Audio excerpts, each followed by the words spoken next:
Selemani Mwalimu Sele Gomez ndio anakabidhiwa mpira ule. Ni mkwaju penalty. Nixon Kibabage akiomba dua. Nini kitatokea hapa? Nini kitatokea hapa?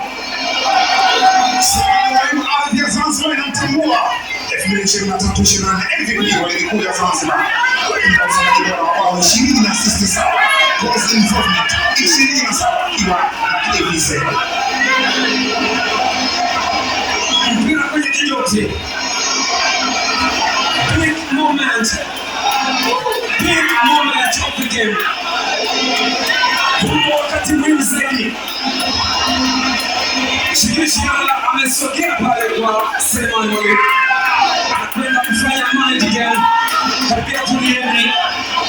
Hii ni nafasi nzuri sasa. Wacha tuone. Nani atakuwa shujaa? Ni Sele Gomez ama Shikishiala? Simba wapo kwenye presha kubwa. Yanga kwenye presha kubwa. Dabi ya Kariakoo. Shikini mzuri kucheza mikwaju penalty. Selemani Mwalimu Sele Gomez mzuri wa mikwaju penalty. Acha tuone nafasi.